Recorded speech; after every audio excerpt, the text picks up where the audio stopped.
There was a major police presence here as well, but that was not enough to stop what unfolded. Activists can agree upon right now is that this fight is far from over, Alex. Gusts of up to 35 miles per hour, making the fires very hard to predict. And find one of these ballot box drops to make your voice count. A lot of children here. Look, just across the corner, we see a birthday party, a bounce house. This smoke that's really hard on the lungs, but CAL FIRE says it may be good for the firefight. This water is ice cold to the touch. And when you look up from the sky, you can see what looks like rapids forming on both forks. This water is moving so fast. You're grieving yourself, and this ring is missing. Yeah, it was really hard. Surely you can relate then to the frustration that people feel when they get that denial. In that match where you're standing up there on top of a ladder with that ring in your hand, thousands of people cheering, what's going through your mind in that moment? Good evening, you're watching Late News Tonight. I'm Luke Cleary, and we begin tonight with a violent weekend in Stockton. Today marks Giving Tuesday. That's a time when people give to charitable organizations working to improve the world. But the truth is, things are looking different this year. This video from Sac Metro Fire, their chopper won over this junkyard fire. Take a look at those flames burning there. And we have ABC10's Van 2 at the scene for us right now as we bring her on. Van, what can you tell us about this fire? We can see the smoke rising behind you. With the foothills drenched from a seemingly never-ending rainstorm, It just snapped into it. Boom! neighbors say they were lucky to escape unharmed from a mudslide on Ben Taylor Road in Colfax. We look over here and it's a hole. It's filled with mud. An estimated 250 feet wide by 100 yards long, it damaged one home and triggered the evacuation of two others. Uncontrolled mud is extremely heavy and can move super fast. CAL FIRE providing these aerial images. The back roads almost washed away. But under these extreme kind of rain, snow events over long periods of time, the ground does get super saturated, and we end up with situations that we're working today. In other parts of the county, the high winds also creating a hazard. Really, really windy. The trees looked like they were going to go over. And some did. On Placer Hills Road, just outside Weimar, this huge tree came crashing down on those power lines, leaving thousands without power. Crews working to reconnect the power, many neighbors firing up their gas and propane powered generators. Yeah, we'll be fine. I'll still be in my hot tub tonight. Different coping strategies apply, but with slopes soaked, drainages drenched, and the rain relentless, It just keeps coming too. Hopefully it stops raining. people across the foothills tonight just hoping to catch a break. A first in Woodland met with an ugly response. An unidentified group of men attempted to push their way in, turned away by pepper spray. It happened at the Mojo in Woodland, where a family-friendly drag show was being advertised. We wanted to see the drag queens tonight. The show was canceled hours earlier due to security concerns. Organizers worried it was circulating online among the Proud Boys. I just heard the reason why, and it's always shocking, you know. But more than 100 members of the community were there to show their support when this happened. That's why we're here. We want to try to stop this kind of crap from happening. Where did you guys come from? Where did you come from? We came from...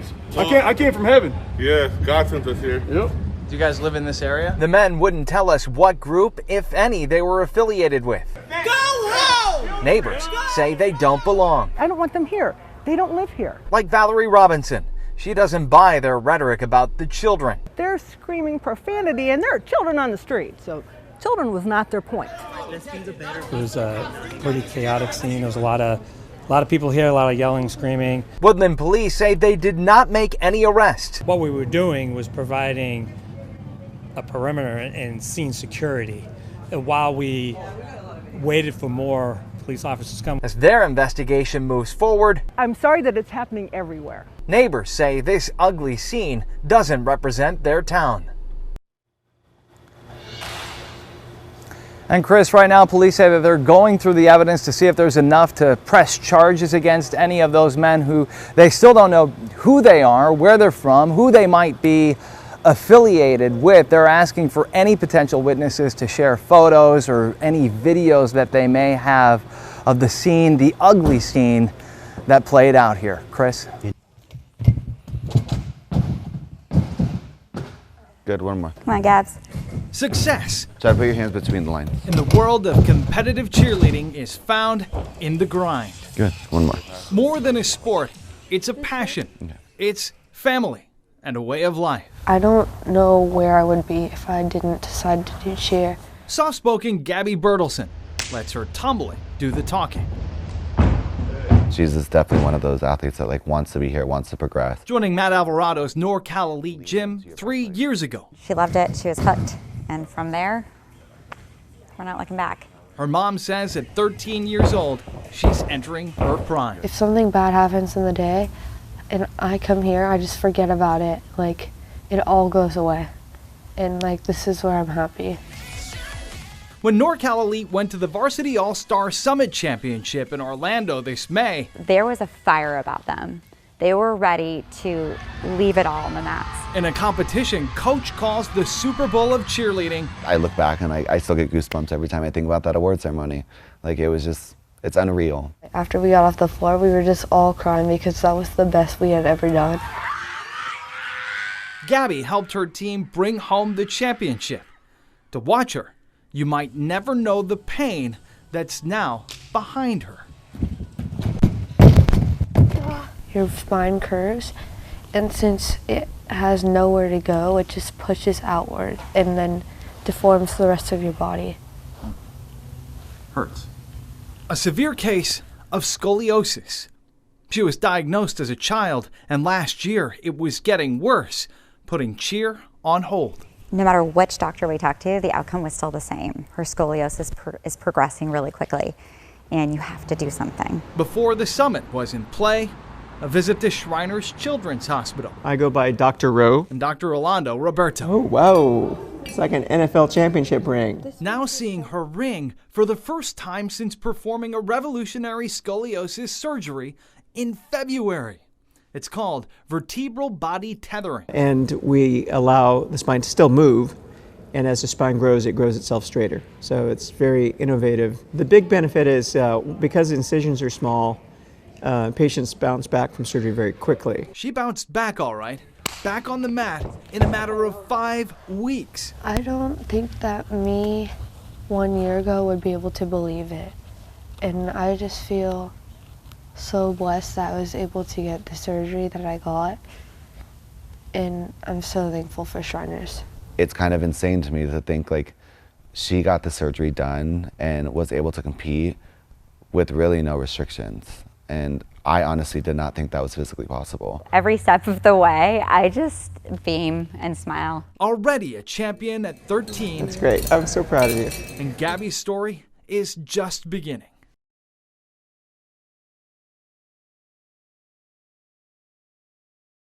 Madison, I'm standing outside the emergency department at Sutter Medical Center, but this is a problem, the delays, a problem at multiple hospitals around the Sacramento area. And I've got to tell you, it's come up in my private conversations with first responders on multiple occasions, but they say the problem has gotten so severe now that they are taking it public for the first time.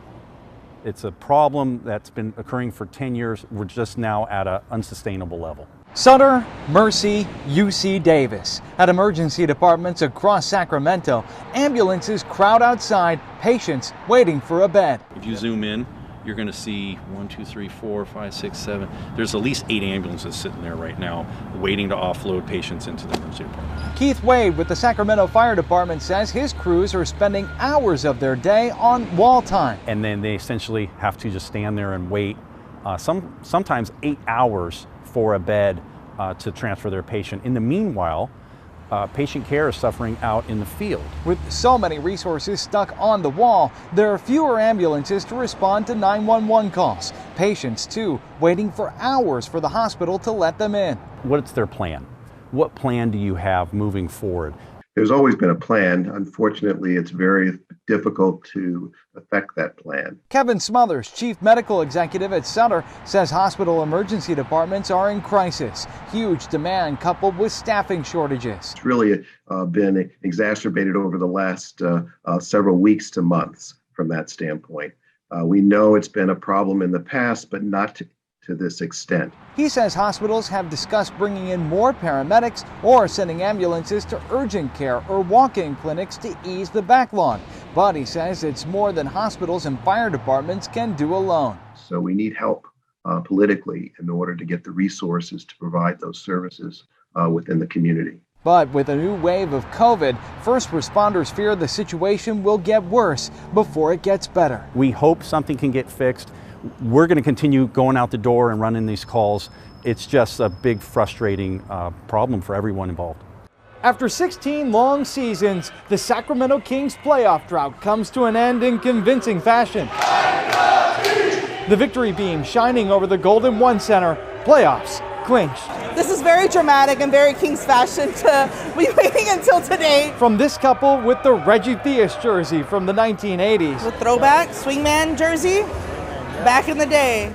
Since I can remember, so for 28 years. To this lifelong fan, Sacramento deserves a winner. To this couple who moved here from Iowa 6 years ago. With a community like that, they really buy into, the hometown team. A hometown team that over the last decade and a half Ay, Dios mío. has tested loyalty. The little 12-year-old me who saw them lose and struggle to get to the playoffs again. Everyone's been doubting us. And a fan base with a chip on its shoulder. Fans of the good teams when they're good and they want to, it'll never happen, and now it's happening and they're trying to hop on the wagon all of a sudden. Because you're not necessarily winning titles and going to the playoffs, you're like, but you know what though? Fox, that boy can play, like the little stuff. And you really fall in love with how they built it. In there. Move by move. Let's go! The Sacramento Kings building a playoff team. Even when they lose a game, they come right back and they fight so hard. One that may be able to light the beam deeper into the postseason than ever before.